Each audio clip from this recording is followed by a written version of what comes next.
సాంబశివ్ గౌడ్ సాంబశివ్ గౌడ్ నా వాయిస్ క్లియర్గా వినిపిస్తుందా?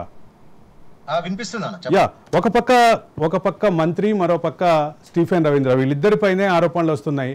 వీళ్ళిద్దరే ప్రధానమైనటువంటి సూత్రధారులు. ఈ 529 కోట్ల కలెక్షన్కి వీళ్ళే సూత్రధారులు అనేటటువంటి మాట అనిపిస్తుంది. ఏమంటారు? నిజానికి ఆరోపణలు వచ్చినప్పుడు ఖచ్చితంగా విచారణ చేపట్టాల్సిన అవసరం ప్రస్తుత ప్రభుత్వానికి ఉన్నది.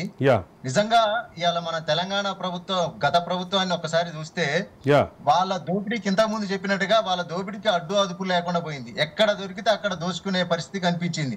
అంటే వాళ్ళు ఏ ఒక్క అవకాశాన్ని కూడా వదులుకోలేదు. ఒక ఊరు భాషలో చెప్పాలంటే స్క్రాప్ దందాన్ని కూడా వదులుకునేది వాళ్ళు. స్క్రాప్ కాదు. మొన్న 3 రోజుల క్రితం మేము ఒక డిబేట్ చేసాం. శ్మశానాల్ని కూడా వదలలేదు. చివరికి శ్మశానాల్ని కూడా కేటీఆర్ అనుకూలమైనటువంటి, కేటీఆర్ కి మిత్రుడైనటువంటి ఒక కంపెనీకి 977 శ్మశానాల్ని హైదరాబాద్ రంగారెడ్డిలో గుర్తించి వాటిని హ్యాండ్ ఓవర్ చేయాలని డిసైడ్ చేస్తే లాస్ట్ మినిట్ లో గవర్నమెంట్కి ఎన్నికలు వచ్చి ఆగిపోయింది. ఇది మీ సమాచారం కోసం చెప్తున్నా సాంబశివ్ గౌడ్. గోల్డ్ జ్యువెలరీ షాపులు పాపం అరచేతిలో ప్రాణం పట్టుకొని బతికిరు అనేది ఒక మన మేధావులు కొంతమంది చెప్తుంటారు. అంటే ఇలా వాళ్ళ దోపిడీకి అడ్డు అదుపు లేకుండా పోయింది. స్క్రాప్ బిజినెస్ మొదలు పెడితే గోల్డ్ జ్యువెలరీ షాపులను కూడా మొదలు పెట్టలేని పరిస్థితి. లోతుగా పోతే కథ వేరే ఉన్నది. మనం చూస్తే వాళ్ళకి ఆ దోపిడీకి అసలు అదుపు లేకోకుండా పోయింది.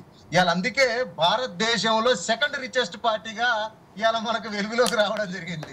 అంటే వీళ్ళు ఏదో గొప్పదనం అనుకుంటారు. మరి దాన్ని వాళ్ళ మానసిక పరిస్థితి ఎట్లా తయారైపోయిందంటే వాళ్ళ దోపిడితనాన్ని కూడా గొప్పదనంగానే చెప్పుకునే పరిస్థితి వచ్చింది. ఇవాళ వాళ్ళు చేసిన దోపిడీ వ్యవహారాలు, వాళ్ళ దోపిడీ కార్యక్రమాలను కూడా గొప్పగా చెప్పుకునే పరిస్థితి వచ్చింది. ఇలా తెలంగాణ రాష్ట్రాన్ని ఒక పక్క తాగుబోతున్న రాష్ట్రంగా తయారు చేస్తూ ఇంకో పక్క దోపిడీకి కేర్ ఆఫ్ అడ్రస్ గా ఇలా తెలంగాణ రాష్ట్రాన్ని పీల్చి పిప్పి చేసి పేద ప్రజల రక్త మాంసాలని ఇలా వాళ్ళు దోచుకున్న పరిస్థితి ఉన్నది.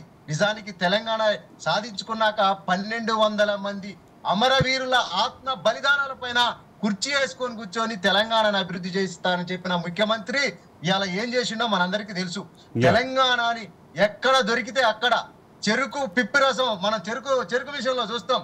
ఒకసారి పెట్టి తీస్తారు రసం, మళ్ళీ రెండోసారి పెట్టి తీస్తారు, మళ్ళీ అట్లా 3-4 సార్లు, చివరకు పిప్పిని కూడా వదిలిపెట్టుకోకుండా ఇలా తెలంగాణ రాష్ట్రాన్ని అధోగతి పాలు చేసి ఇలా ఆర్థిక పరిపుష్టి అనేది లేకుండా అప్పుల పాలు చేసిన పరిస్థితి ఇలా కలంకోట్ల కుటుంబాన్ని మనం చూస్తాం.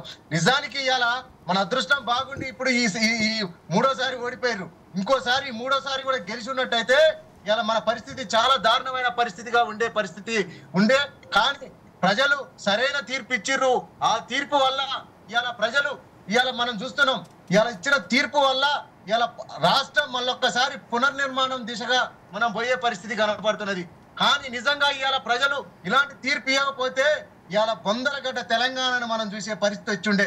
ఇలా ఊర్లలో పోతే ఒక్కసారి చూస్తే నిరుద్యోగుల పరిస్థితి మనం చూడండి. ఒక్కసారి ఉద్యోగాలు లేక నిరుద్యోగులు ఇలా డిగ్రీలు పీజీలు చేసి ఇలా వ్యవసాయ పనులకు కరువు పనులకు పోతున్న పరిస్థితి మనం చూసినాం. నిజానికి ఇలా తెలంగాణ రాష్ట్రం వచ్చింది నీళ్లు నిధులు నియామకాల కోసం. అలాంటి తెలంగాణలో ఎక్కడ నీళ్లు వచ్చినాయి, ఎక్కడ నిధులు పోయినాయి, ఎవరికి ఉద్యోగాలు వచ్చినాయి? కేవలం కల్వకుంట్ల కుటుంబానికి మాత్రమే ఇలా ఉద్యోగాలు వచ్చినాయి. ఏ ఒక్క నిరుద్యోగి కూడా సంతోషంగా లేని పరిస్థితి. మేము తెలంగాణ రాకముందు నేను గ్రూప్ 1 మెయిన్స్ రాసి ఆ రోజు తెలంగాణ కోసం కొట్లాడిన పరిస్థితి. అప్పటి నుంచి ఇప్పటి వరకు కనీసం గ్రూప్ 1 నోటిఫికేషన్ వేయలే. దాదాపుగా 10 సంవత్సరాలు గ్రూప్ 1 నోటిఫికేషన్ వేయలే. గ్రూప్ 1 నోటిఫికేషన్ వచ్చుంటే మాలాంటి నిరుద్యోగులం నిజంగా తెలంగాణ కొట్లాడిందా ఇలా ఓయి చేసి స్థాపించిన దాంట్లో బీసీ సంఘంగా ప్రధానంగా ఉన్న అభ్యర్థి నేను. ఆ రోజు ఉస్మానియా జేఏసీలో ఉండి గ్రూప్ 1 మెయిన్స్ రాసిన. కానీ అప్పటి నుంచి ఇప్పటి వరకు గ్రూప్ 1 ఎగ్జామ్ జరగలే. అదే ఆ గ్రూప్ 1 ఎగ్జామ్ జరిగితే మాలాంటి నిరుద్యోగులం అంతరం కూడా ఉన్నతమైన జిల్లాలో ఉన్నతమైన ఉద్యోగాల్లో చేరి ఉండేవాళ్ళం. కానీ మా పరిస్థితి ఎలా అయిపోయిందంటే ఇలా ఏ ఉద్యోగానికి కూడా ఇంకొక సంవత్సరం ఈసారి గెలిచినట్టయితే ఏ ఉద్యోగానికి కూడా పరిస్థితి ఇలా టీఆర్ఎస్ గెలవకపోవడం మా అదృష్టం అనుకోవాలి. నిజంగా ఈసారి టీఆర్ఎస్ గెలిచుంటే మేము ఏ ఉద్యోగానికి కూడా అర్హులయ్యే వాళ్ళం కాదు. అదృష్టం ఇవాళ నిజంగా కాంగ్రెస్ అధికారంలోకి రావడం వల్ల మళ్ళా 2 సంవత్సరాలు ఎక్స్టెన్షన్ ఇవ్వడం జరిగింది.